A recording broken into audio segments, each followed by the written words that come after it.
નમસ્કાર વિદ્યાર્થી મિત્રો, આજે આપણે ગતિ ઉર્જા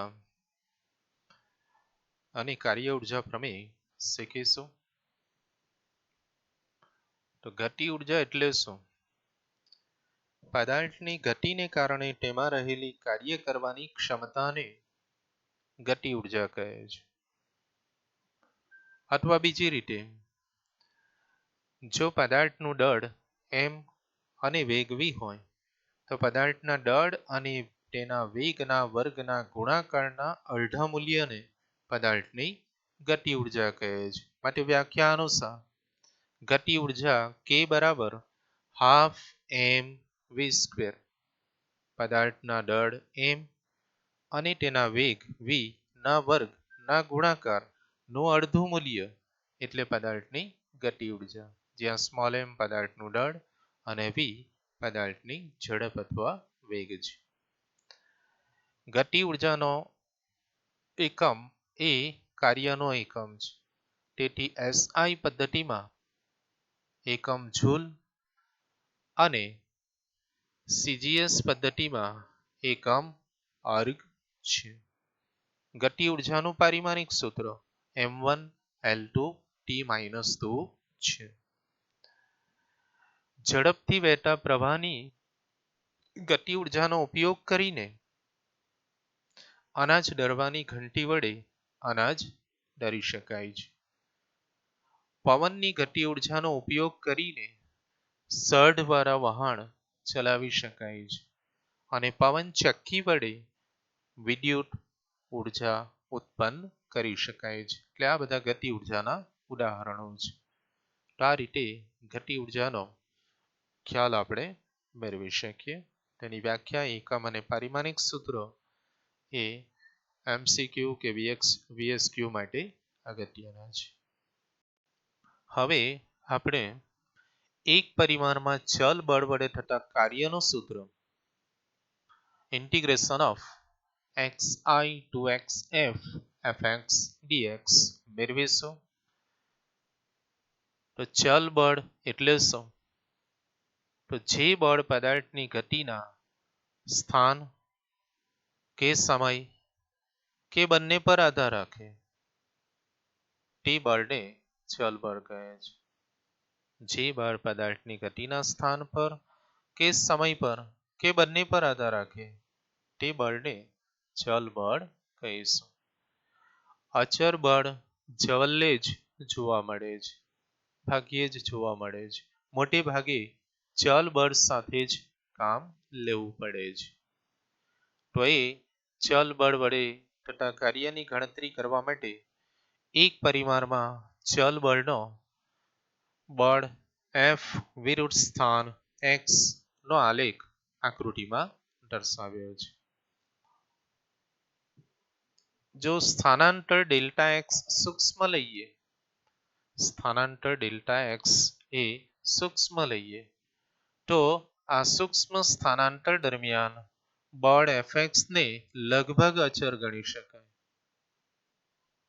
જે Fx વિરુદ્ધ ડેલ્ટા x નો આલેખ નીચે ના ક્ષેત્રફળ જેટલું મળે છે.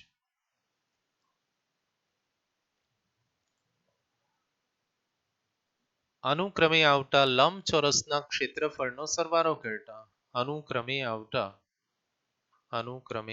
ક્રમાનુસાર આવતા લંબચોરસના ક્ષેત્રફળનો સરવાળો કરતા કુલ કાર્ય મળે છે.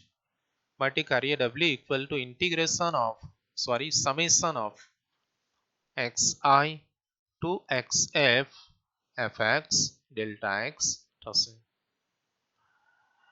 જો સ્થાનાંતરના મૂલ્યો શૂન્યની નજીકમાં લેવામાં આવે તો સરવાળામાં પદોની સંખ્યા અનંત બને અને આ સરવાળાનું મૂલ્ય એ આલેખ નીચેના ક્ષેત્રફળના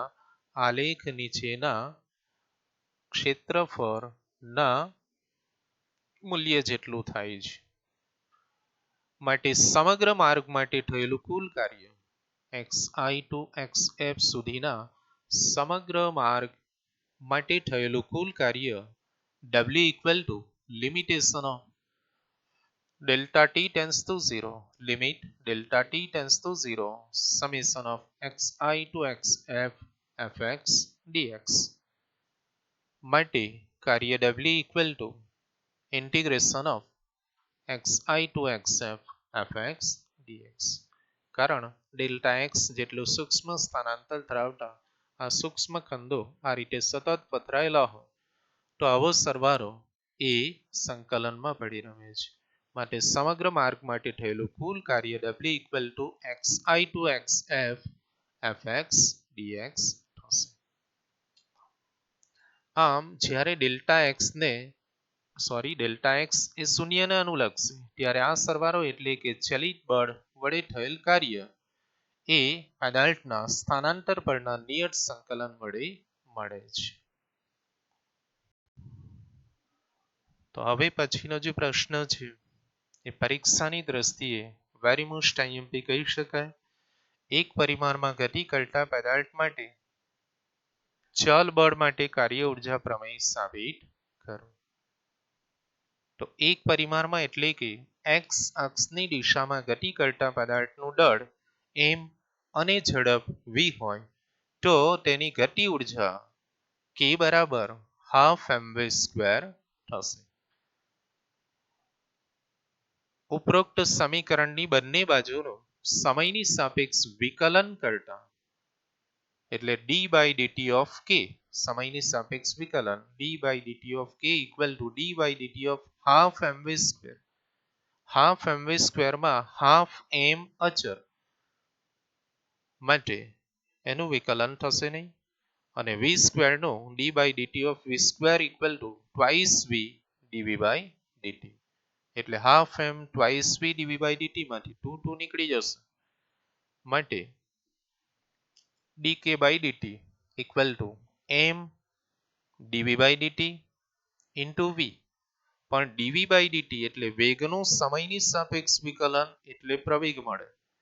વેગનું સમયની સાપેક્ષ વિકલન dv by dt એટલે પ્રવેગ માટે dk by dt equal to m dv by dt equal to a into v.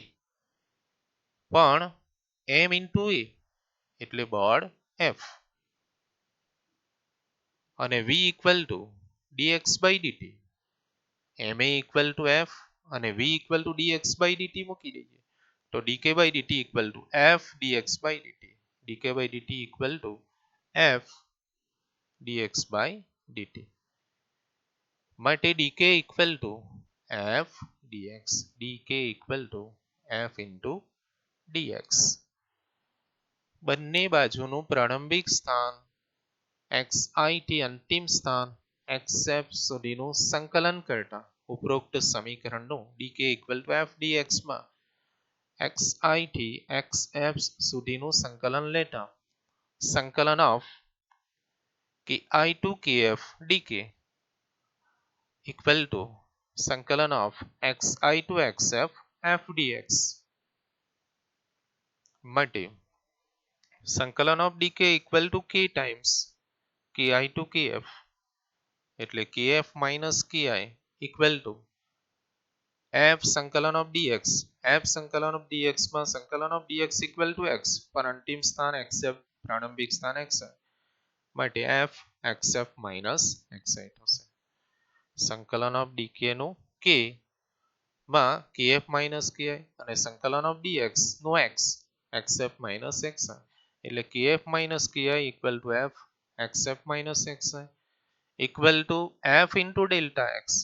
તે જ રીતે kf minus ki equal to delta k એટલે delta k equal to f into delta x.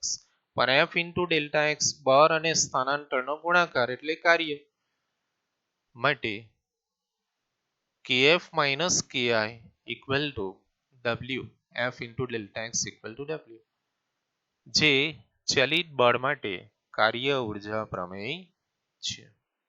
કારણ કાર્ય ઊર્જા પ્રમેય આપણે જાણીએ છીએ કે w equal to delta k પદાર્થ પર પરિણામી બળ વડે થતું કાર્ય તેની ગતિ ઊર્જાના ફેરફાર જેટલું હોય છે.